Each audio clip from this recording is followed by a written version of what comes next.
Educação à distância, mudando realidades.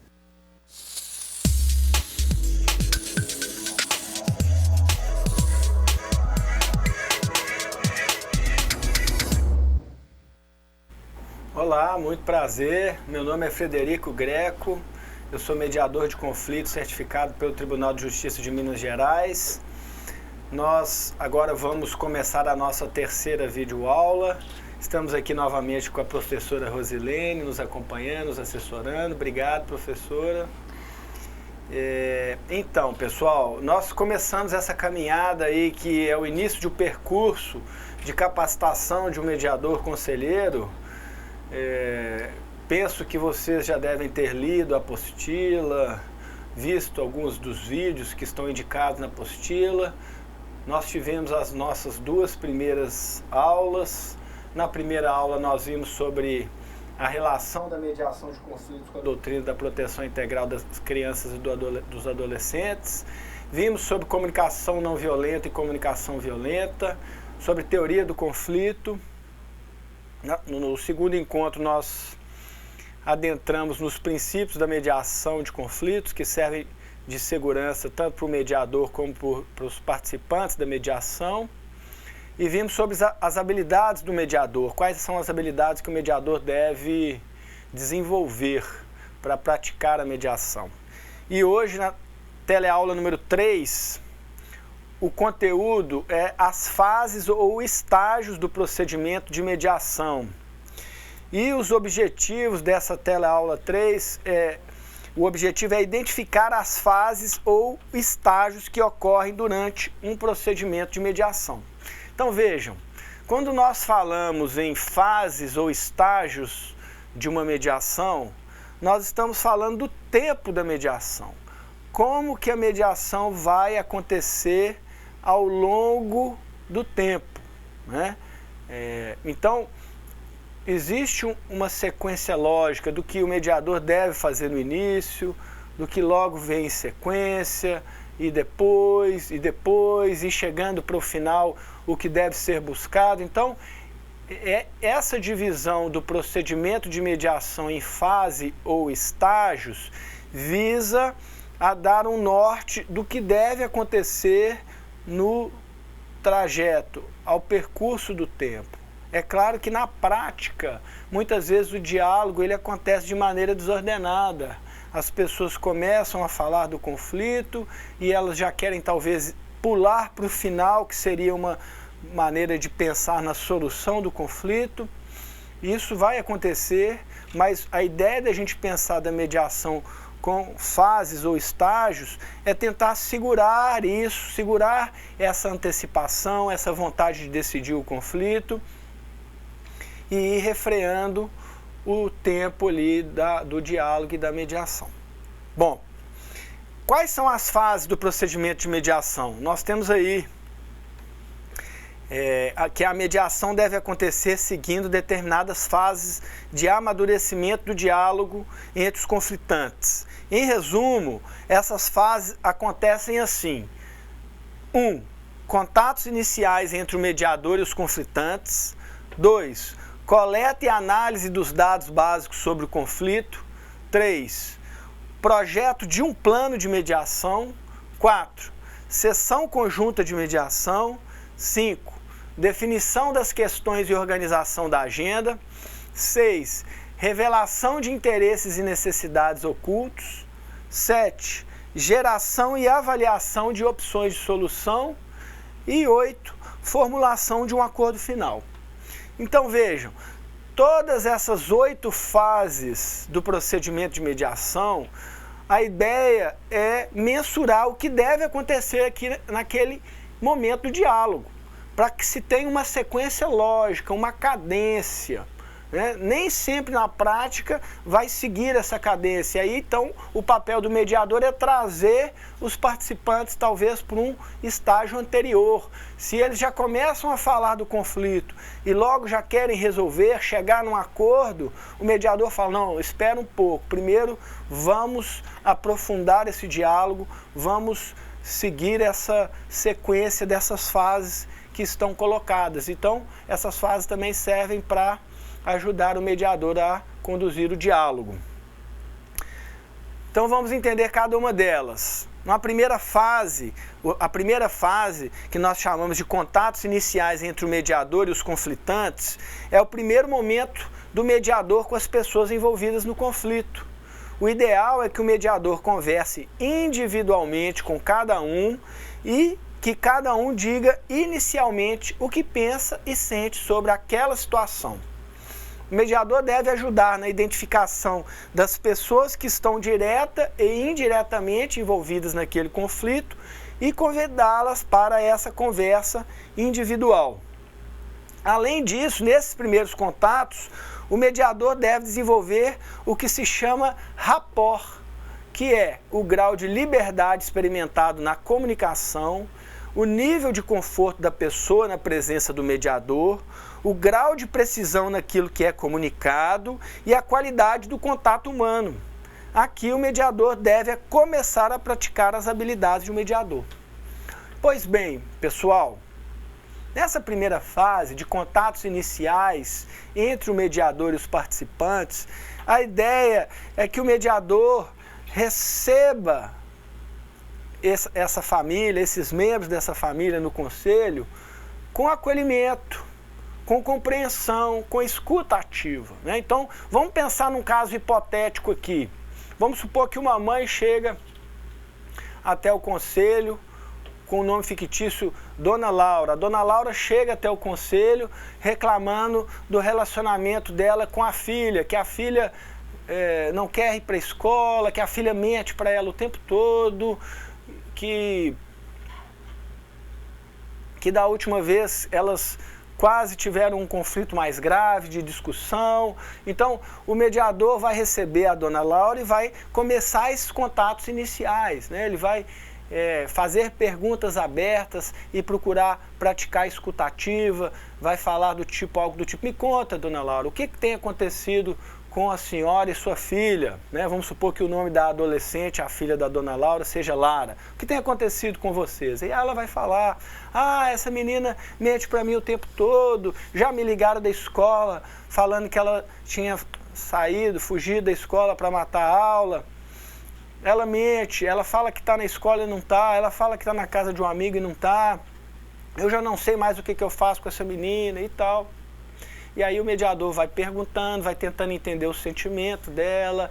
É esse contato inicial que ele vai desenvolver o rapport, né? Essa expressão, uma expressão de origem francesa, que quer dizer justamente essa qualidade do contato humano. Então, o mediador conselheiro, ele tem que proporcionar essa qualidade do contato humano, tem que ter uma eficiência na maneira de comunicar, uma precisão na comunicação, e aí ele verificando que o conflito não contém uma violência, um relato de uma violência, de um crime, de algo mais grave, ele vai oferecer para a Dona Laura aí a mediação, né? E a Dona Laura aceitando, ele vai combinar como que vai fazer essa conversa individual também com a filha, com a adolescente, a Lara, né? E ele vai repetir da mesma maneira que ele fez com a Dona Laura, ele vai repetir com a Lara, vai procurar acolher. Me conta, Lara, o que está acontecendo entre você e sua mãe? Ela vai falar algo do tipo: minha mãe é um saco, ela não deixa eu fazer nada, ela me proíbe de ir para os lugares, ela me controla o tempo inteiro, e ela fica muito nervosa, e a gente não tem conversa, ela manda eu fazer as tarefas domésticas de casa. Da última vez eu saí correndo e fui para a casa da vizinha, quase que ela foi lá me buscar com um cabo de vassoura, enfim. E aí ele vai repetir, vai oferecer para a Lara: Lara, nós temos aqui uma possibilidade de nós sentarmos juntos para um diálogo. Eu aqui, enquanto conselheiro mediador, meu papel vai ser aproximar vocês, não estarei aqui para falar quem está certo, quem está errado. Você gostaria? Você concorda? Vamos supor que, nesse caso, a Lara, adolescente, aceitaria participar dessa conversa com a mãe, a Dona Laura, né? Então, as duas já aceitaram, já estaria ali delineado o caminho para esse procedimento de mediação, né? Então, esses contatos iniciais servem para isso.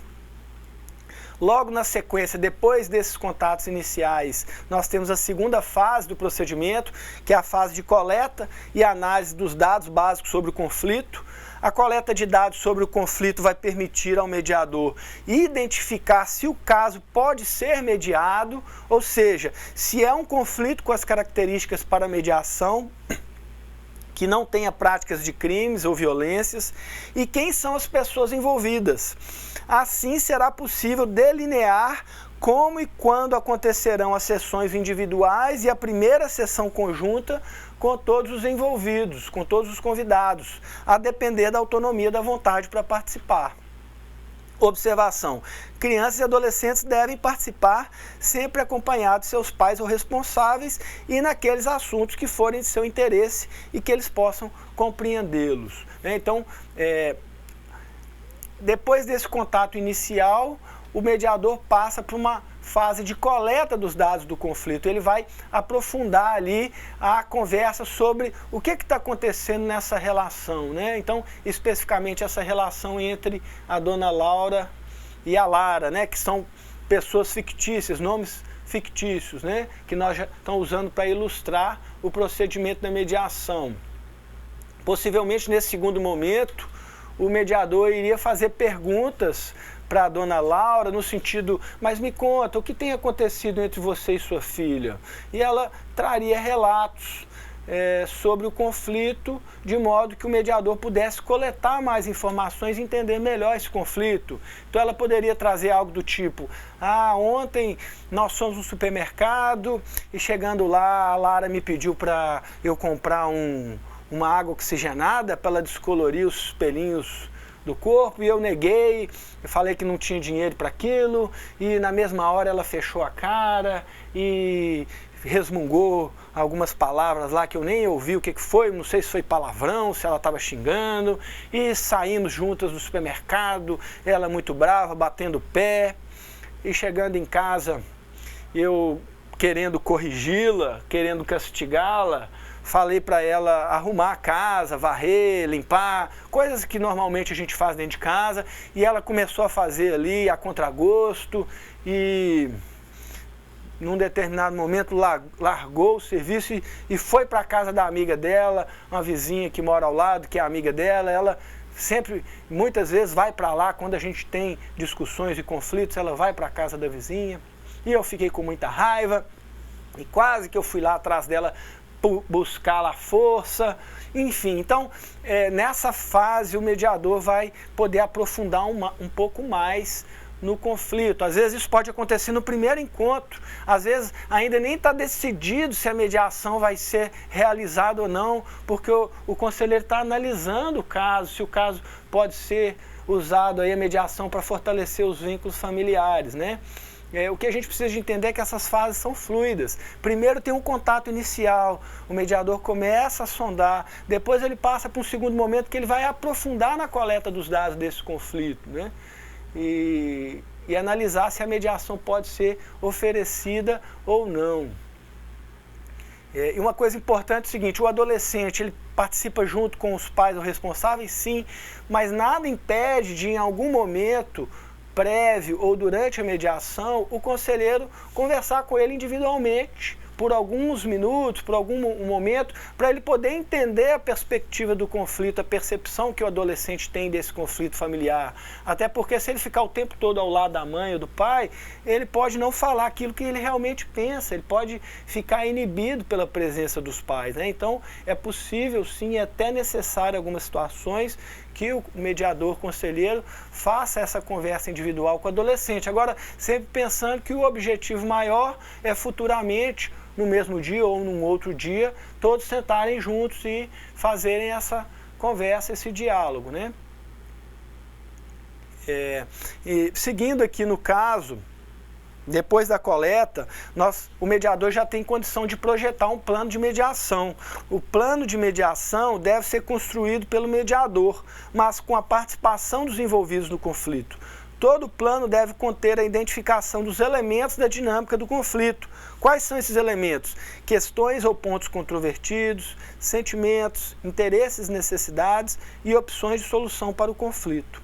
Além disso, o mediador deve basear o seu plano na clássica distinção entre interesses e posições.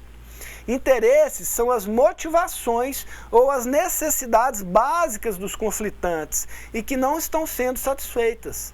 As posições são as soluções unilaterais que um quer impor sobre o outro naquela situação de conflito. Então vamos entender um pouco mais dessa fase de projetar um plano de mediação. Então, o mediador, conselheiro, já venceu aquele primeiro momento com os atendidos ali, com a família, já teve o contato inicial, já coletou alguns dados do conflito, já pôde perceber que o caso é passível de ser oferecida a mediação. E aí ele começa a pensar, em caso de aceitação, né, vamos supor nesse caso a dona Laura e a adolescente Lara aceitam participar da mediação ali, e aí o conselheiro vai começar a planejar como que vai acontecer essa mediação.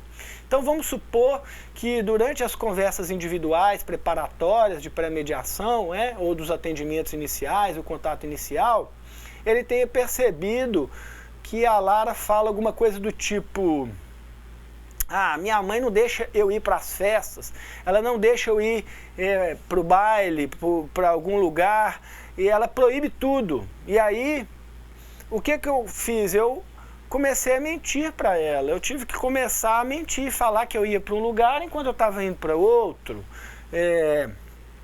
Eu não vejo outra solução. A maneira de eu continuar me relacionando com a minha mãe é eu mentir para ela onde eu estou. Eu falo que eu vou para a casa de uma amiga e eu vou para um baile, para uma festa em outro lugar. É a maneira que eu encontrei. Então o mediador logo já pensa, não, isso aí é uma posição que a Lara está querendo impor sobre a mãe dela. Né? Na nossa apostila nós temos esses conceitos trabalhados. A posição, o que é? É uma solução unilateral que alguém que está em conflito quer impor sobre a outra pessoa. Então a Lara fala, não, a solução para mim, para resolver esse problema de eu sair, é eu mentir para minha mãe. Algumas mentiras ela descobre, outras tantas ela não descobre. Como ela não tem como ela me prender dentro de casa, eu vou continuar fazendo isso. Então o mediador já sabe, não, isso é uma posição da Lara. Ela tem uma necessidade ou um interesse que está motivando ela a adotar essa posição. Nós não podemos trabalhar em cima dessa posição. Do mesmo modo, a dona Laura tem as suas próprias posições. Então, quando a dona Laura fala, ah, toda vez que ela mente para mim, ou que ela fica nervosa, que ela fica mal educada, com brava, batendo o pé, chega em casa eu dou uma tarefa doméstica para ela fazer como castigo. Então essa é a maneira que eu tenho de contornar a situação. Né? Para o mediador sabe que isso é uma posição que a dona Laura adota naquele conflito com a filha. Porém, essa posição ela não vai resolver o conflito, que é uma solução unilateral que a dona Laura encontrou para impor sobre a filha. E, ao mesmo tempo, o mediador sabe que essa posição ela é motivada por alguma necessidade mais profunda, por algum interesse mais profundo. Então, ele já vai começar a tentar procurar quais são esses interesses e essas necessidades. Ao fazer isso, projetar esse plano nessa fase da conversa, o mediador vai estar se preparando para o momento do diálogo. Um outro ponto importante que o mediador deve fazer, né, ao projetar esse plano, é identificar as questões ou pontos controvertidos. Né? O que são questões ou pontos controvertidos? São os assuntos a serem discutidos na mediação. Então, esse conflito entre a dona Laura e a Lara, quais seriam as questões? Uma questão que está presente aí é essa postura da filha de sempre mentir para a mãe. Então, possivelmente, esse vai ser um ponto do diálogo. Né? Por que essas mentiras estão acontecendo? Quando elas aconteceram? Quais são os sentimentos que elas estão suscitando na mãe e na filha? Né? Uma outra questão que possivelmente apareceria aí seria algo ligado a essa vontade, esse desejo da Lara de sair, de ir para a balada, de ir para o baile, de ir para a festa. Possivelmente esse seria uma outra questão que apareceria. E talvez uma terceira questão nesse conflito fosse a questão da comunicação entre ambas. Talvez essa perda de intimidade, de confiança entre ambas, que está levando o conflito a acontecer. Então, o mediador já prepararia nessa fase do diálogo esse plano pensando, olha, tem 3 questões aí talvez, e cada uma adota essa posição, a outra tem aquela posição, porém tem necessidades e interesses subjacentes. Após essa fase de projetar o plano, a gente passaria para uma 4ª fase dessa conversa, que seria o início da sessão conjunta. Aí o mediador já estaria em condição de reunir as duas com a concordância delas, né, com o desejo delas de participar, com uma explicação prévia do que ia acontecer. E nessa sessão conjunta, por favor, volta lá o slide. A sessão conjunta é o primeiro momento do mediador com todos os envolvidos no conflito reunidos. Até então, o mediador deve ter se encontrado individualmente com cada um e assim a sessão conjunta pode ser realizada. O mediador abre a sessão conjunta explicando o que é a mediação a partir dos seus 8 princípios. Após a abertura, o mediador pede para que cada um dos envolvidos faça a sua abertura, ou seja, que cada um conte, numa versão inicial de fatos, o conflito pelo seu ponto de vista. Então, um exemplo de declaração de abertura do mediador. Meu nome é Frederico, eu atuarei como mediador nessa situação. Não terei preferência por um ou outro e nem direi se alguém está certo ou errado. Procurarei tratar todos com igualdade. Nosso momento será praticamente todo de diálogo e conversas. Podemos ter momentos juntos e individualmente com cada um. Vocês estão aqui porque quiseram e vão até o momento que quiserem. Nosso propósito é buscar o consenso ou a cooperação. Temos o dever de manter tudo que for conversado aqui em sigilo. Importante que todos se mostrem confiáveis e verdadeiros. Vocês estão de acordo com isso? Então vejam bem, esse exemplo que eu dei de declaração de abertura, nesse momento de iniciar a sessão conjunta. O que eu utilizei para fazer essa abertura? Os 8 princípios da mediação que nós vimos na outra videoaula. Vocês se lembram? Quais são os 8 princípios? Imparcialidade do mediador, isonomia ou igualdade, informalidade do procedimento, oralidade da mediação, que é o diálogo, autonomia da vontade, que é o respeito pela escolha, e até para continuar, a busca do consenso, que é buscar construir esses combinados, essa cooperação, esse acordo, a boa-fé, que é essa maneira de se portar de maneira confiável, verdadeira, para resgatar a confiança, e o sigilo, que é o compromisso de todos manterem entre eles o que está sendo conversado, dialogado ali na mediação. Então, nessa fase, no início da sessão conjunta, o mediador conselheiro vai pegar esses 8 princípios e vai fazer a abertura da mediação. Vai relembrar, porque alguns deles já vão ter sido explicados individualmente na pré-mediação, no atendimento inicial, do contato inicial, vai relembrar alguns deles, vai explicar todos eles e vai colocar para os participantes se eles estão de acordo.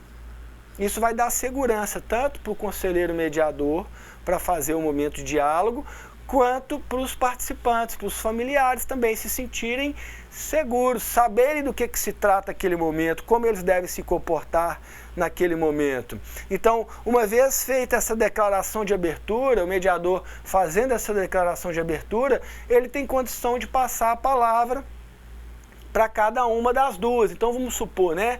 Ele viraria para Dona Laura e falaria: Dona Laura, a senhora gostaria de começar ou você, Lara? Quem quer começar? Ele poderia deixar livre para eles escolherem, né? Vamos supor que a Dona Laura começasse a falar.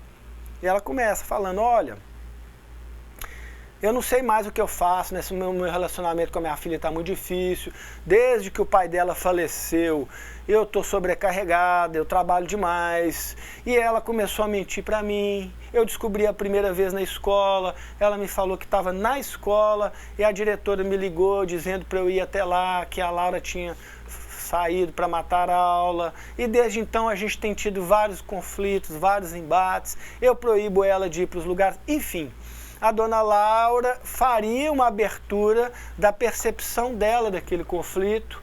Depois que ela encerrasse, o conselheiro mediador passaria a palavra para a adolescente Lara, né? Então, Lara, me conte, qual que é a sua percepção do que está acontecendo entre você e sua mãe? E aí a Lara falaria, mas está um saco, lá em casa está péssimo, minha mãe vive me obrigando a fazer as coisas, quer me controlar, não deixa eu ir para lugar nenhum, me proíbe de ir para a festa. Então, é a maneira que eu encontrei, já menti para ela umas vezes sim, mas a maior parte do tempo eu falo a verdade, enfim. E ela falaria a declaração de abertura dela também, né? O mediador zelando ali por ser imparcial, por estar dando a igualdade de oportunidades para ambas, para que elas possam praticar ali a empatia, uma ouvir a outra sem interromper. É importante o mediador ressaltar essa regrinha de ouro da mediação, que é muito importante enquanto uma estiver falando, a outra não interromper, né? Que é uma regra essencial para acontecer o diálogo, e ali ele iria monitorando, né? Aí, depois dessa etapa, nós poderíamos passar para... Então, após a abertura de cada um, o mediador deve controlar para que não ocorram interrupções entre eles, não só nesse momento, mas durante toda a mediação. O mediador faz um resumo, colocando as aberturas de cada um lado a lado, retirando no resumo qualquer palavra ou expressão violenta que possa acirrar o conflito. Então, o mediador faria um resumo. Após ele fazer a declaração de abertura dele e dar a palavra para... nesse caso, a dona Laura e a adolescente Lara, ele faria um resumo com as duas versões que elas colocaram. Então, ele falaria algo do tipo, então, pelo que eu estou entendendo, vocês duas moram sozinhas desde o falecimento do seu ex-esposo, do seu pai, e de um tempo para cá vocês têm tido muitos desentendimentos. A dona Laura diz aí de alguns momentos em que a Lara mentiu que faria alguma coisa e não fez, que ela foi até a escola e que ela estava matando aula. Por outro lado, a Lara coloca essa insatisfação de não poder fazer nada, da mãe controlar, da mãe proibir ela de sair, de ir para os lugares que ela gostaria, e que ela algumas vezes chegou até a pensar em mentir, de fato, às vezes até mentiu para a mãe. Então, esse resumo seria essa colocação das duas versões lado a lado. E aí ele devolveria para as duas. É isso mesmo que está acontecendo entre vocês? Vocês concordam com esse resumo que eu fiz? Está faltando alguma coisa? E aí elas teriam oportunidade de complementar com algo que porventura estivesse faltando após esse resumo. Uma vez feito esse resumo, a gente passaria para a quinta fase ou estágio da mediação, que seria a definição das questões e organização da agenda. Nessa fase, o mediador procurará, após o resumo feito das aberturas de cada um dos envolvidos, delimitar os assuntos específicos ou as questões ou pontos controvertidos que os conflitantes querem tratar na mediação. Por exemplo, a indisciplina ou desinteresse de um filho pela escola, ou o afastamento afetivo e material de um dos pais para com o seu filho e a agressividade do filho, além de buscar uma possível ordem de discussão para as questões levantadas. Então, pessoal, veja bem, nessa fase de definição de questão, ela vem logo após o resumo. Então, inicia-se a sessão conjunta, o mediador faz a declaração de abertura explicando a mediação pelos 8 princípios, dá a palavra para essa uma faz a sua declaração de abertura, dá a palavra para outra, ela faz a sua própria, ele faz um resumo, procurando colocar lado a lado o que cada uma diz, tira a linguagem julgadora, avaliadora, as expressões que podem acirrar o conflito, devolve para elas para ver se elas confirmam, elas confirmando, aí ele vai começar a definir as questões que devem ser aprofundadas e organizar uma agenda, uma ordem de discussão dessas questões. Então ele colocaria: pelo que eu estou entendendo, talvez tenham 2 questões principais. Uma seria essa questão da Lara querer sair, querer ir para casa ou para uma festa e a mãe Laura proibir, e a outra questão talvez seria essa questão de às vezes a Laura mentir ou de vocês estarem com essa perda de confiança. Vocês concordam que seriam essas duas as questões? Devolve para elas novamente. Aí elas vão dizer, não, é isso mesmo, eu acho que é isso que está acontecendo mesmo, são essas as duas questões. Aí o mediador sugere uma ordem, olha, vocês acham importante nós começarmos por qual dessas questões? Por essa, por a questão da desconfiança ou pela questão das saídas? E aí elas podem escolher ou o próprio mediador pode falar, vamos começar por esse assunto. E aí ele entraria numa fase que seria a fase de revelação de interesses e necessidades ocultos. Nessa fase da mediação, o mediador vai auxiliar os conflitantes a procurar e a encontrar as necessidades que existem entre eles e que não estão sendo satisfeitas. Necessidades essas que estão escondidas e gerando conflito. Por exemplo, um filho pode estar desinteressado pelo estudo, por um motivo que a família até então desconhece e que pode passar a conhecer a partir da mediação. O bullying, por exemplo, né? Agora, voltando aqui para o nosso caso. Nesse caso do conflito da dona Laura e da adolescente Lara, nessa fase do diálogo, se aprofundaria em cada uma das questões para tentar entender alguma necessidade oculta que ainda não apareceu no diálogo e que uma não tem conhecimento da outra. Possivelmente essa mãe não tem conhecimento de um interesse ou uma necessidade oculta da filha, isso nunca foi conversado, e possivelmente a filha também não tem conhecimento de algum interesse ou necessidade oculta da mãe. Então essa é uma fase de aprofundamento do diálogo ali entre as duas. Então, o que poderia aparecer nesse caso específico? A mãe poderia falar, olha, minha filha, eu te proíbo de sair, de ir nas festas, nos bailes, funks, nas baladas, nas casas de algumas amigas, porque eu estou preocupado com a sua proteção, com a sua segurança. Talvez essa mãe não consiga falar dessa maneira, né? O mediador poderia ajudá-la a identificar. Mas me conte, dona Laura, a senhora está preocupada especificamente com o quê? Qual que é o seu medo com as saídas da sua filha? Talvez ela não vai conseguir verbalizar assim com tanta facilidade, mas o papel do mediador é trabalhar nessa comunicação. E aí ela vai confirmar que é isso mesmo, né? Talvez coisas desse tipo, e ela pode trazer elementos aí que confirmem essa preocupação dela. Ela pode falar coisas do tipo, minha filha, você sabe que a fulana que mora aqui próximo está grávida? Ela tem a sua idade, 15 anos. Ela está esperando um bebê. Você sabe o que significa para uma menina de 15 anos estar grávida e ter um bebê? Quais consequências pode acarretar para a vida dela? Como que isso pode tornar a vida dela 1000 vezes mais difícil? Como ela pode perder ali a oportunidade de continuar os estudos, blá, blá, blá, blá, blá. Então, nesse momento, a mãe poderia trazer esses anseios ocultos, nesse momento de aprofundamento do diálogo. As preocupações dela, de outras ordens, com violência, né? Ah, eu tenho medo de você ir naquele local, naquele bairro, porque lá eu tenho uma amiga, uma colega que já me disse que a violência é grande.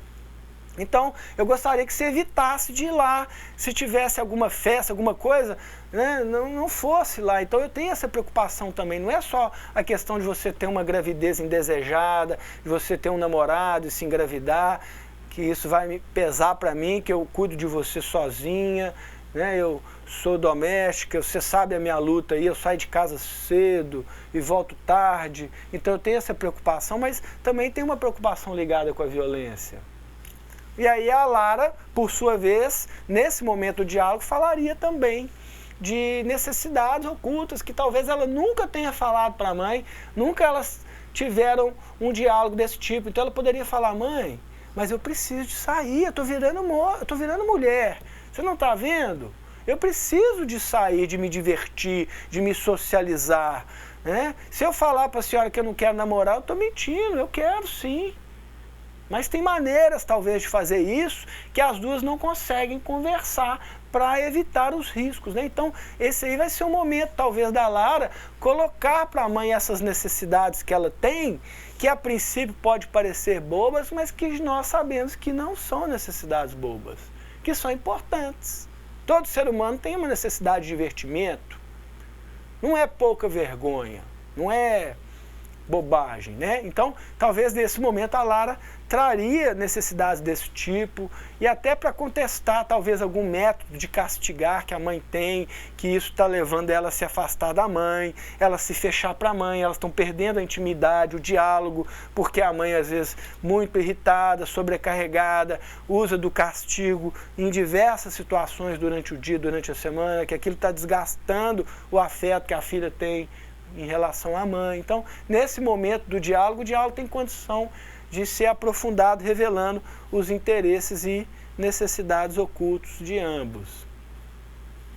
Após a próxima fase, aí sim, uma fase de geração e avaliação de opções de solução.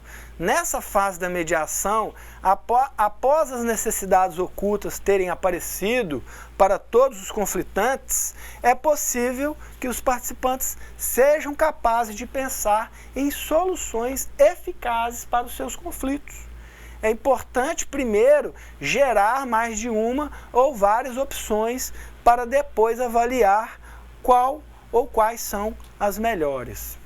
Então, pessoal, nessa fase do procedimento, depois em que foi transcorrido todo esse período, que se aprofundou ali em necessidades e interesses ocultos, talvez a família está mais preparada para poder fortalecer esse vínculo, para poder pensar em medidas, em ações, em soluções que até então eles não pensaram. Por que só nessa fase? Porque antes tem que haver esse diálogo em que um vai tentar se colocar no lugar do outro. Então, a dona Laura falando para a filha das suas preocupações, dos seus receios, dos seus medos em relação a namoro, a gravidez indesejada, a violência, a outros fatores, sei lá, doenças sexualmente transmissíveis, enfim.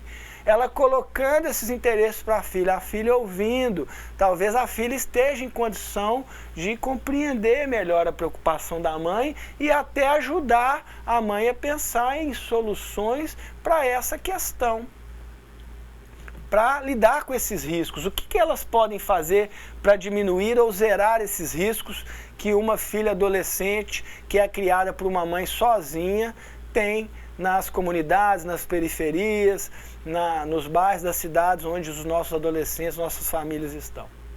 Agora eles têm mais condições de pensar nessas opções de solução. Do mesmo modo, essa mãe, a dona Laura, escutando a filha, adolescente, Lara, dizendo: mãe, eu estou virando mulher, eu preciso, eu quero me divertir, a diversão é importante, a vida não é só trabalhar, ir para a escola, fazer as coisas, não. A gente precisa desses momentos de socialização. A senhora quer me ajudar a pensar nisso? Como que a gente vai fazer isso? Eu não vou abrir mão. Não adianta a senhora ficar proibindo, impondo castigo. Eu vou arrumar uma maneira de burlar, de mentir. Só que eu não quero mentir mais para a senhora. Nossa relação, nosso vínculo familiar está desgastado por causa disso. A senhora já perdeu a confiança em mim, eu já estou como mentirosa para a senhora, não é verdade? É. Então, a senhora me ajuda a pensar em como que a gente vai solucionar essa questão. Aí elas têm condição de pensar. A filha fala: mãe, tá, então é o seguinte, a senhora não quer que eu vou em tal lugar porque acha perigoso, né? Mas se tiver uma festa, lugar, em outros lugares, eu posso ir? Na casa da minha amiga que mora no outro lado, eu posso ir? Aí eles estão pensando nas opções de solução, né? Ah, essa questão do namoro. Eu quero arrumar um namorado. Como é que tem que ser, mãe? A senhora tem que conhecer ele antes? Ele tem que vir aqui em casa? A senhora tem que aprovar? Ah, não, eu gostaria sim. Queria que você namorasse alguém que eu nem visse a cara do sujeito, né? Eu quero sim e tal. Então tá. O que você acha do fulano? Talvez ela até já esteja namorando, né? Mas aí vai aproximar. Se não tiver, elas vão pensar em opções de solução para essa questão do namoro da Lara. Vamos pensar juntas, como mãe e filha. Ó, nós vamos fazer assim então, tá? Se eu não aprovar o seu namorado, você vai aceitar a minha rejeição ou não, né? Elas precisam conversar sobre isso, porque isso pode acontecer. Ela pode falar, ah, não, mãe, eu não vou aceitar não, vou estar muito apaixonada, vai ser difícil para mim te obedecer nisso. É melhor elas conversarem sobre isso antes, ainda que elas não consigam um acordo específico sobre isso, né? Então é nessa fase que isso vai acontecer. A questão da gravidez indesejada, né? Ah, vocês vão ter relação sexual? Como que vai ser isso? Existem maneiras de se proteger de uma gravidez, de doenças sexualmente transmissíveis? Quais são essas maneiras? Vamos conversar sobre isso? Nossa, talvez para essa mãe é dificílimo conversar sobre isso. Talvez ela não teve esse tipo de diálogo com os seus pais e, consequentemente, ela não consegue conversar com sua filha. Mas a mediação pode proporcionar esse tipo de diálogo, essa qualidade de diálogo entre elas ali, naquele momento, né? E o mediador pode ser o catalisador disso tudo. Ele pode ser, o mediador conselheiro pode ser quem vai catalisar essas opções de solução, esses assuntos para resolver essas questões. Uma é a questão da Lara querer sair, se divertir, socializar, namorar. Outra é a preocupação da mãe com a segurança da filha, em todos os aspectos, de violência, de uma gravidez indesejada, de prejudicar um estudo, um trabalho, né? Então, daquilo sobrecarregar ela enquanto mãe. Então eles vão pensar em soluções para satisfazer essas questões e as necessidades de ambas. E aí elas têm condição de ir para a última fase do procedimento de mediação, que é a fase de formulação de um acordo final. Poderia pôr o slide, por favor? Então, a formulação de um acordo final. Nesse momento da mediação, os envolvidos no conflito estão maduros para fazer um acordo capaz de satisfazer as necessidades de todos e, assim, poder efetivar os direitos de crianças e adolescentes da família, bem como dos demais familiares. O acordo pode ser verbal ou por escrito, bem como pode ser homologado pela autoridade judicial, o juiz de direito. Importante destacar que, se o acordo for descumprido por qualquer dos participantes, tal descumprimento pode voltar a ser tratado através da mediação. Então vamos supor que a dona Laura e a adolescente Lara façam vários acordos. Ah, mãe, olha, eu não vou mentir mais para a senhora, mas quando eu tiver uma festa para ir, eu vou te falar onde que é e tal. Se for no lugar tal, como a senhora não quer que eu frequente esse lugar por causa da violência, eu vou abrir mão de ir, mas a senhora vai permitir que eu vá em outros, ok? Combinado? Combinado. É um acordo. Esse acordo, ele precisa ser colocado por escrito? Não necessariamente. Pode ser que sim, pode ser que não. Então o acordo pode ser verbal, dependendo do assunto, não precisa pôr por escrito. Mas se elas quiserem, se for um outro tipo de conflito, e as pessoas querem colocar por escrito, sei lá, um conflito entre vizinhos, ah, vamos colocar por escrito? Podemos colocar por escrito, né? Dependendo do acordo, pode ser levado até para uma homologação judicial perante um juiz de direito, aí talvez acionar a defensoria pública, porque aí o defensor público faz esse revestimento do acordo com os critérios legais e levam para uma ação de homologação. E isso vai depender de cada caso. Esse caso que eu estou dando exemplo, talvez o acordo verbal seja suficiente, né?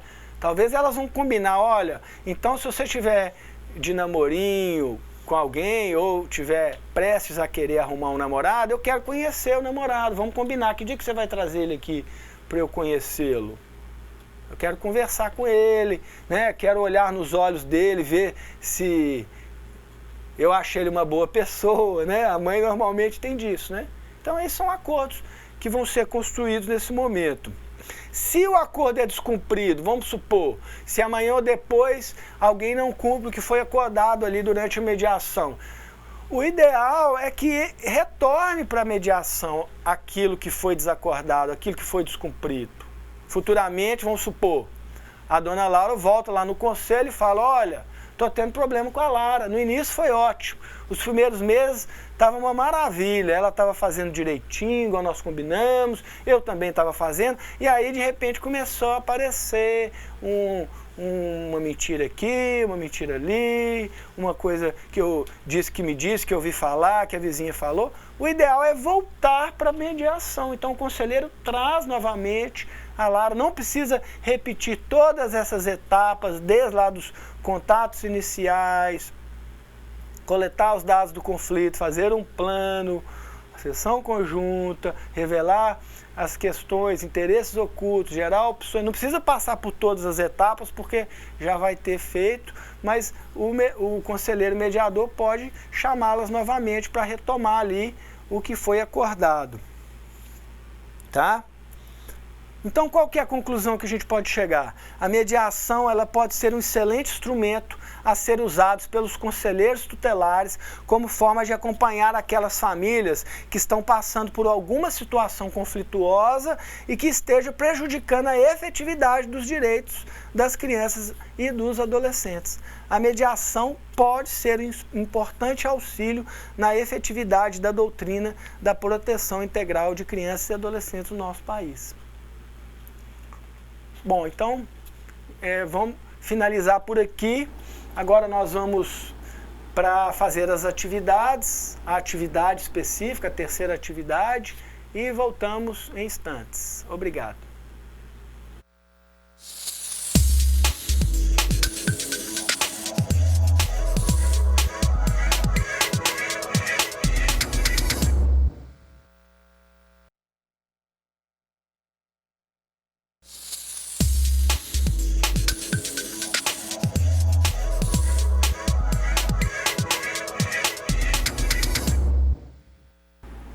Olá, meu nome é Frederico Greco, estamos de volta aí após esse momento aí de atividades. A atividade proposta agora para essa aula foi para a gente compreender ainda mais o conceito de espiral do conflito e tentar definir como que a espiral do conflito pode chegar ao conselho tutelar. Para tanto, eu pedi que vocês fizessem a leitura da introdução do meu guia de resolução de conflitos. Me parece que alguns de vocês não tiveram acesso a esse guia com certa antecedência, mas mesmo assim, eu acredito que vocês podem ter conseguido responder, até porque nós já abordamos sobre a espiral do conflito aqui nos nossos encontros anteriores. Mas de qualquer maneira, eu vou fazer a leitura rápida aqui do guia, porque é só da introdução, é muito pequena a introdução, eu vou fazer a leitura rápida. Isso vai dar oportunidade para você que não pôde ler o guia, de escutar, né, e compreender juntamente comigo. E depois eu vou dar a resposta para a questão. A questão é como a espiral do conflito pode aparecer nos casos que chegam ao Conselho Tutelar. Exemplifique com casos a partir de sua experiência e argumente em 2 ou 3 parágrafos. Eu vou dar uma resposta possível, adequada, e depois nós vamos ler aqui juntamente com a professora Rose, vamos ler algumas respostas que vocês enviaram aqui para nós, ok? Bom, então, o que a introdução do guia diz? Né? Lembrando que é um guia de resolução de conflitos através do diálogo. Então, a introdução diz: este guia possibilita a resolução de qualquer conflito através do diálogo e deve ser usado preferencialmente com o apoio de alguém que já possua alguma experiência prática na resolução de conflitos através do diálogo. Resolver conflitos pelo diálogo significa, antes de tudo, desenvolver habilidades de escuta mútua. Para dialogar, é essencial escutar bem. Os princípios e conceitos aqui expostos são universais, podendo ser utilizados na resolução dos mais diversos tipos de conflitos existentes em qualquer época e lugar, sejam eles familiares, profissionais, empresariais, entre vizinhos e amigos, entre casais, irmãos, sócios, alunos, professores e outros. O uso desses princípios e conceitos será o mesmo em toda e qualquer situação conflituosa. O que mudará em cada situação é o contexto histórico e cultural das pessoas envolvidas e as normas específicas que regulam as ações praticadas nesses conflitos. Aprender a resolver conflitos através do diálogo vem se tornando cada vez mais importante para as relações devido ao aumento generalizado da violência. Conflitos são acontecimentos que fazem parte do cotidiano das pessoas. Todos nós temos conflitos. Conflitos são choques de ações, ideias, intenções, pensamentos, enfim, conflitos acontecem sempre que uma relação qualquer entra em algum tipo de luta ou embate. Porém, e aqui o destaque especial, na grande maioria das vezes, o conflito é um acontecimento fruto de um sistema de contribuições de todos os nele envolvidos. Numa situação de conflito, cada parte certamente contribuiu em alguma medida para a sua ocorrência. São pouquíssimos os conflitos oriundos de ação isolada de apenas uma pessoa. Por outro lado, o conflito é um fenômeno que tende a perdurar ao longo do tempo da relação, gerando um jogo de ações e reações sucessivas que vão se acirrando na medida em que ele não é solucionado de forma eficaz.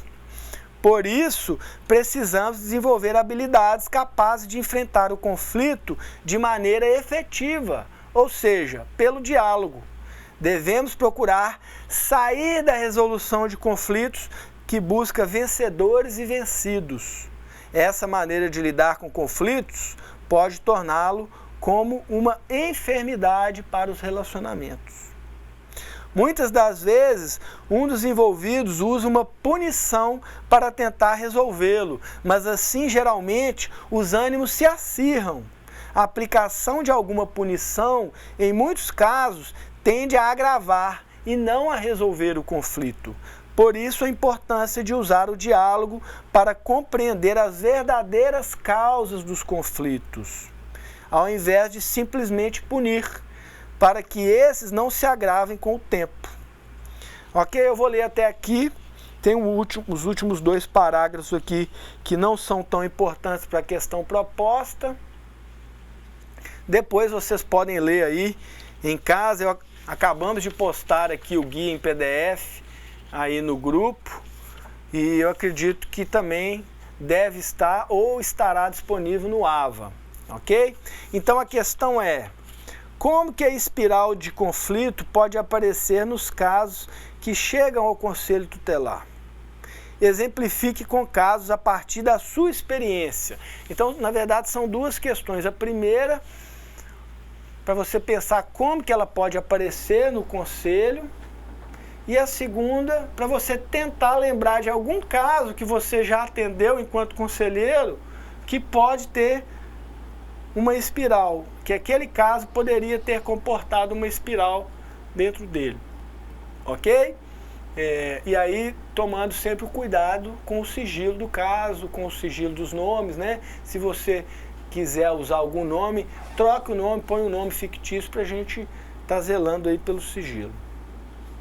Bom, eu vejo que a situação da espiral do conflito, ela pode aparecer no conselho de uma maneira padrão, vamos dizer assim, que é a seguinte: o pai ou a mãe chegam até o conselho ou alguma outra pessoa reclamando de um comportamento agressivo do adolescente, da adolescente, do filho, da filha.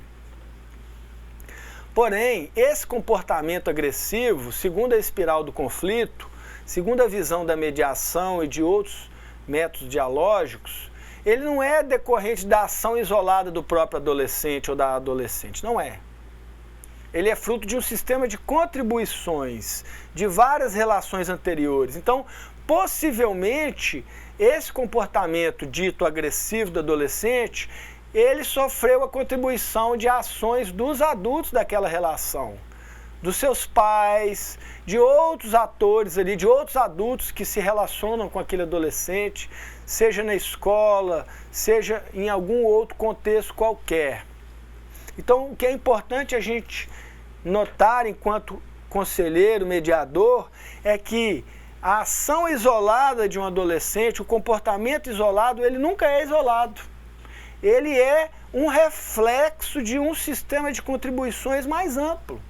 Normalmente, às vezes é um conflito entre os pais, às vezes os pais terem se separado, se divorciado. Isso vai ter um reflexo no comportamento do adolescente. Às vezes é a maneira como o pai corrige o adolescente, que é com muita punição, muito castigo, pouco diálogo, pouca afetividade.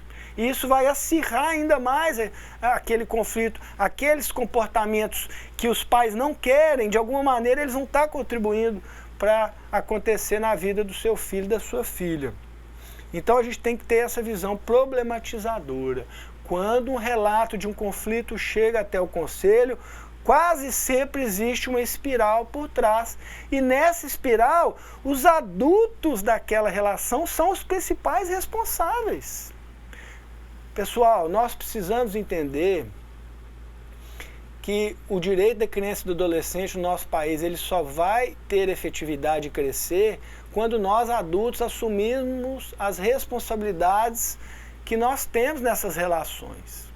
Se os nossos adolescentes estão se comportando de maneira inadequada, se estão cometendo atos infracionais, é porque eles estão espelhando o que eles estão vendo nas relações entre os adultos. Então nós temos que problematizar. Então acho que agora eu gostaria de que nós lêssemos, professora Rose, algumas respostas que foram dadas aí pelos grupos sobre essa questão de como que a espiral chega no conselho. Claro, claro. Nós temos vários colegas que estão respondendo. O Polo de Macapá, os alunos Leila e Jorge, eles encaminharam a resposta dizendo o seguinte: a espiral de conflitos são relações conflituosas vindo de um círculo vicioso de conflitos entre pessoas.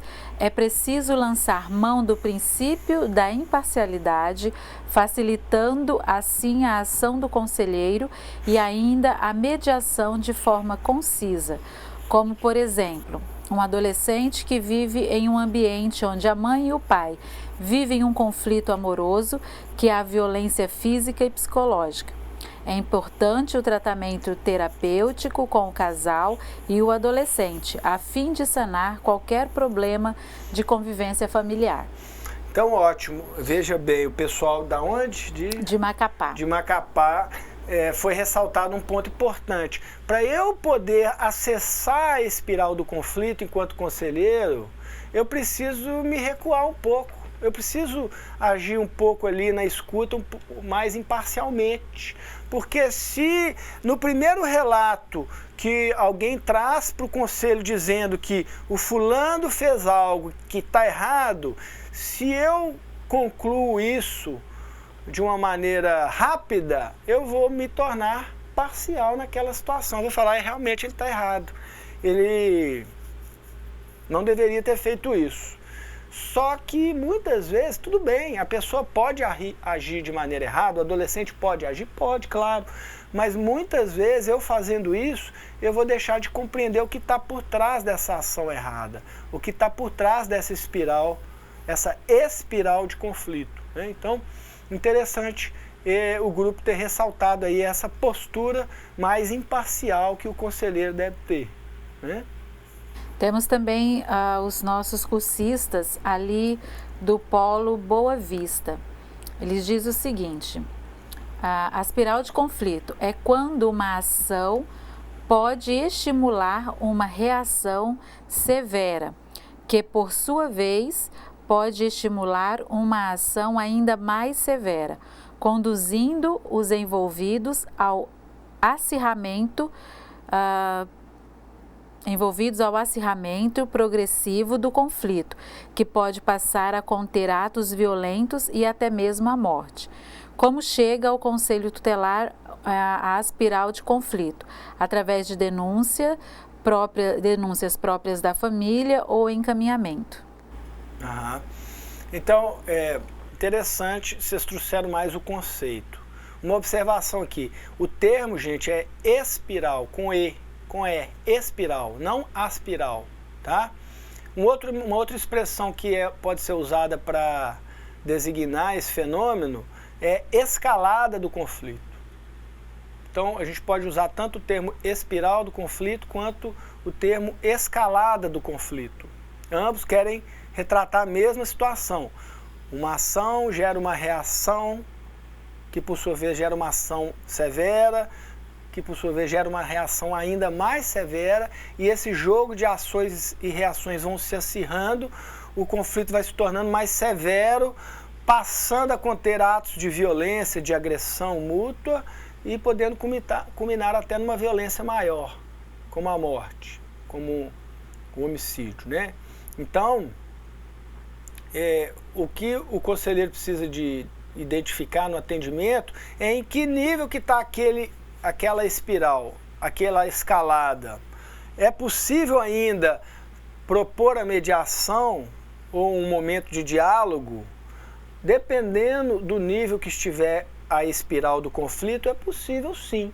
Dependendo, se já tiver chegado num grau em que tem violências na relação, que tem crimes na relação, aí não. Aí o conselheiro deve encaminhar para as autoridades competentes, para o Ministério Público, para a polícia, enfim, né? Mas então é importante fazer essa leitura. Quando o caso chega até o conselheiro fazer essa compreensão. Em que nível que está essa espiral? Essa espiral do conflito já acirrou demais?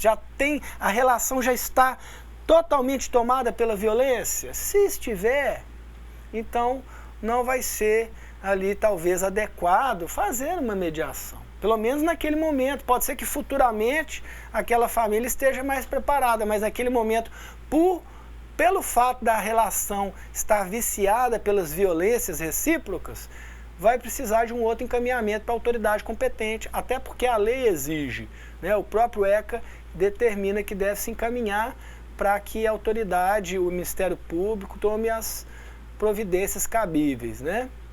Mas é interessante a gente pensar nisso aí. Normalmente, por trás de um relato de conflito, tem uma espiral de conflito. Temos mais alguma aí, professor? Temos ali do polo de Cruzeiro do Sul, no Acre. Os colegas colocam assim: uma criança ou adolescente que é submetido a conviver em um ambiente onde haja constantes episódios de violação, de violência, pode estimular os mesmos à violência. Nota-se que a partir dessa experiência, as crianças passam a reproduzir os atos de violência contra seus colegas na escola ou onde mora. Diante dessa problemática, faz-se necessário que o Conselho Tutelar encaminhe a família para que a mesma seja acompanhada e possa possibilitar uma mudança para com os mesmos. E assim, a gente pede para os tutores, se puder digitar, escrever, porque as letras a gente não compreende algumas letras. Então é mais fácil quando escreve, digita. Mas esse é o posicionamento, o pensamento dos colegas ali de Cruzeiro do Sul. Interessante a situação, que é justamente de uma casa, uma família em que há constantes violações, constantes violências. Então, o que a gente pensa com essa expressão que foi colocada pelo pessoal de Cruzeiro do Sul, que é um caso que a espiral do conflito já chegou num nível muito elevado, que já existem várias violências, crimes. Então, esse caso, possivelmente, não deveria ser oferecido para esse caso uma mediação ali no conselho, uma reunião dessa família com o conselheiro mediando o diálogo entre eles. Talvez, né, esse caso provavelmente não seria para isso, que foi inclusive a conclusão que os colegas tiveram, né? Deve ser feito um encaminhamento, uma outra medida específica de proteção deve ser adotada para essa família que chegou nesse grau. Agora, pode ser que futuramente, uma vez rompido esse ciclo de violência, a família estando mais harmoniosa, com menos conflitos, futuramente é possível que essa família participe de uma mediação, né?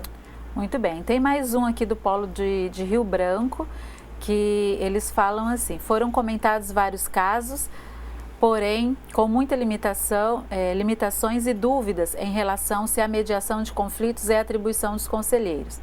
mas houve um entendimento muito proveitoso sobre o fato de um grande enriquecimento para as habilidades de conversação durante os atendimentos.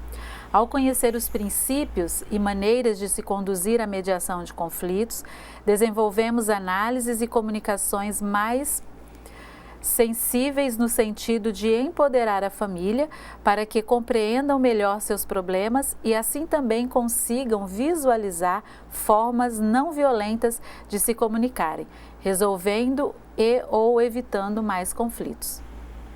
Interessante a reflexão do pessoal da onde? De Rio Branco. Rio Branco, porque, como nós já dissemos aqui, não existe uma previsão normativa específica dizendo o conselheiro tutelar pode e deve fazer mediação de conflitos familiares e comunitários nessas e nessas hipóteses, nesses e nesses casos. Não existe, né? Nós dissemos aqui que o artigo 100 do ECA, ele diz que o conselheiro deve sempre optar por medidas e ações que fortaleçam os vínculos familiares, que poderia se embasar o uso da mediação pelo conselheiro, e o artigo 101, no inciso 2, que fala que o conselheiro pode orientar, apoiar e acompanhar as famílias. Então, o meu entendimento é que é possível fazer a mediação nesses casos. Agora, definir qual caso pode e não pode, isso a gente não consegue antecipadamente. A gente tem que ver se naquela relação familiar existe violências, crimes, atos infracionais. Se houver, então não, o conselheiro não vai oferecer e nem fazer a mediação.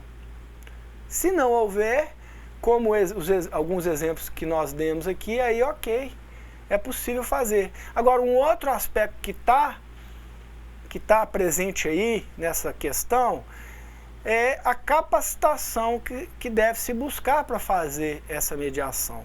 Não é algo simples, não é algo fácil. Nós começamos a dar os primeiros passos aqui através desse curso, né, os primeiros estudos, talvez para alguns os primeiros contatos com essa temática, né? Então a tendência é que eu acho importante o conselheiro tutelar buscar essa capacitação continuada nos métodos de diálogo, na mediação, nas práticas restaurativas, porque eu acredito que cabe, que tem um lugar aí para mediação na atuação do conselheiro, né? Tem mais algum comentário, professora Rosa? Não, por enquanto está tranquilo. Acabou de chegar um aqui. Deixa eu ver de onde que é. A Cláudia Marques. Ela não fala de onde que é. Mas um abraço a todos e agradecimentos pelo aprendizado. Em especial para meu conterrâneo mineiro, Frederico. É muito bom ouvir o sotaque mineiro. Aqui parece que está. Então, pessoal, eu queria lembrar aqui para vocês sobre um episódio de uma espiral do conflito que eu presenciei enquanto mediador, que eu acho que pode enriquecer um pouco aí a nossa discussão. Eu comecei a minha carreira como mediador de conflitos na Polícia Civil de Minas Gerais, dentro de delegacias de Polícia Civil. Eu nunca fui policial, mas num determinado momento lá em Belo Horizonte, uma ONG estava contratando mediadores e fizeram uma parceria com a Polícia Civil e a polícia, por algum período de tempo, colocou algum desses mediadores em delegacias. E eu fui um desses que estive atuando como mediador de conflitos numa delegacia de Polícia Civil.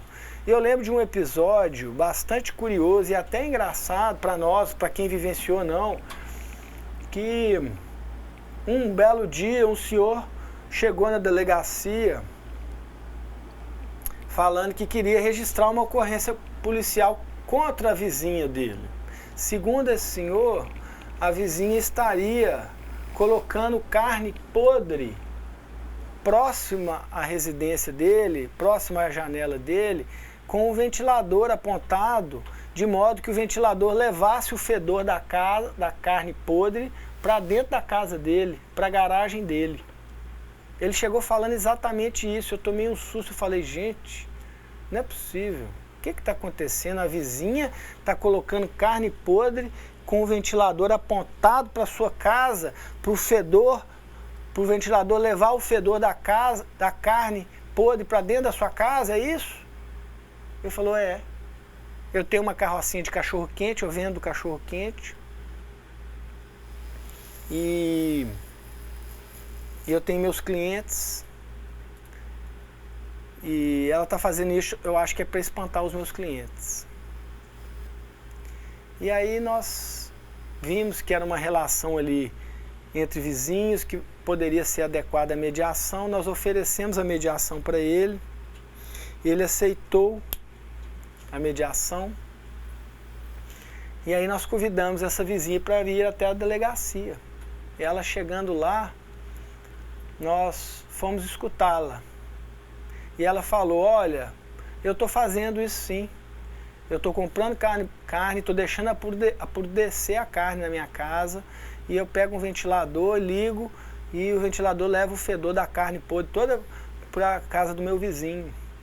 Mas eu estou fazendo isso porque eu não estou aguentando mais, eu estou desesperada, porque ele tem essa carrocinha de cachorro-quente lá, os clientes dele varam a madrugada comendo cachorro-quente. Eu não consigo dormir, meu esposo não consegue, minhas filhas. A diretora da escola da minha filha me liga falando que ela está dormindo dentro de sala. Meu esposo está se arrebentando no trabalho, correndo risco até de perder o emprego, porque ele chega lá exausto. A gente não consegue dormir aqui à noite por causa do barulho.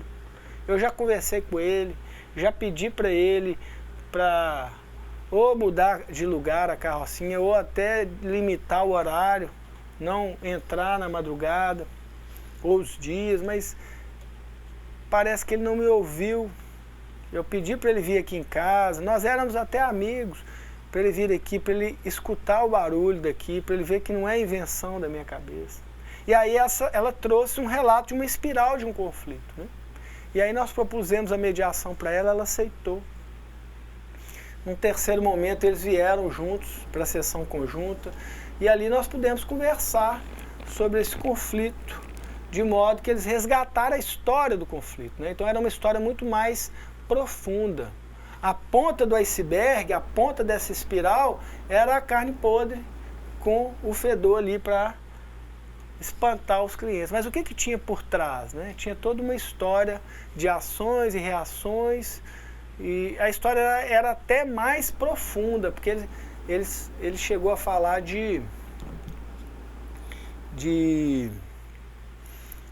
o fato, ele era inquilino da mulher, ele alugava o imóvel dela, depois ele comprou o imóvel, e aí ele traz a carrocinha de cachorro-quente que ficava próximo para dentro da garagem, as casas eram casas geminadas.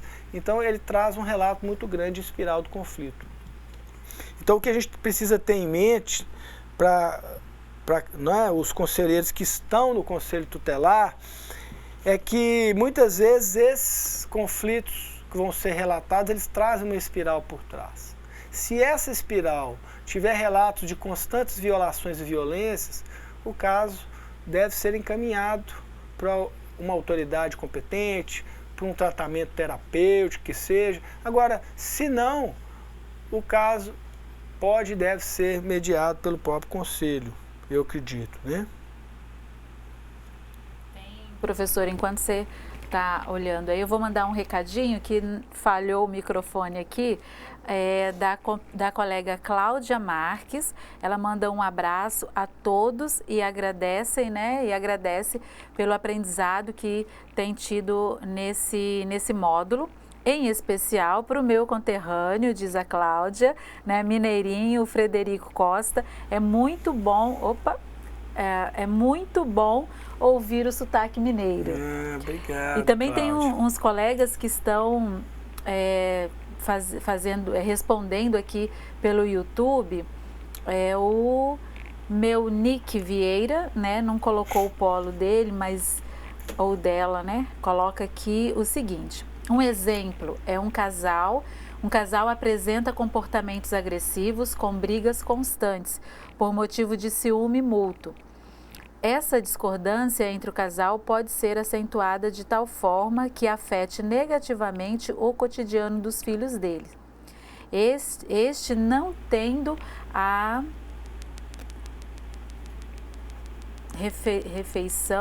reflexão, né, nos momentos adequados, presenciando as agressões verbais e físicas do marido contra a mulher, dentre outras questões. A partir de uma denúncia, o Conselho Tutelar foi informado.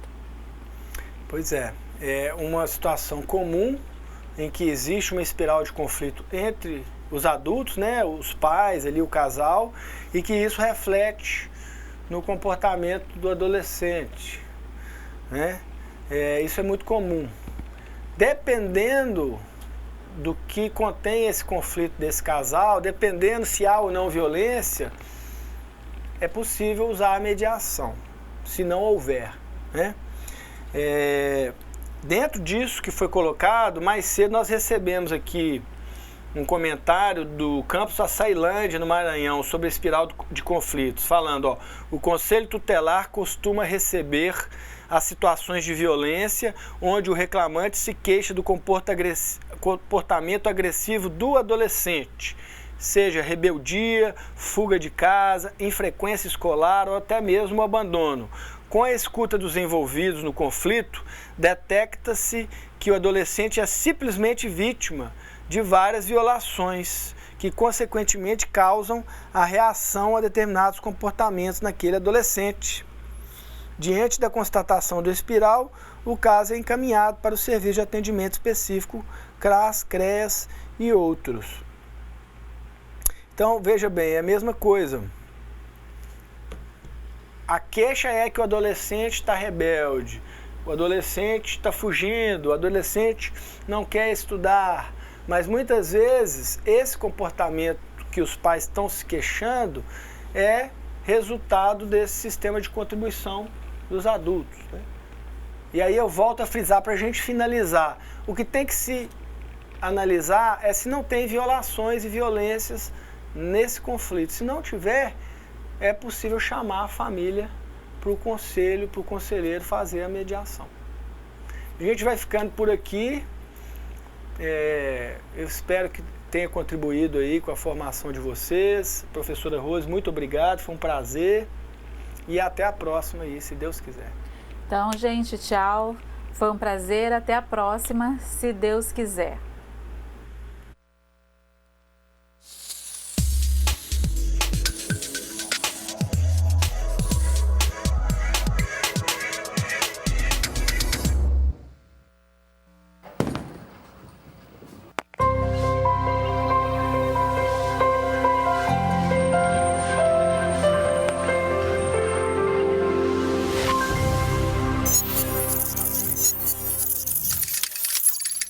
Educação à distância, mudando realidades.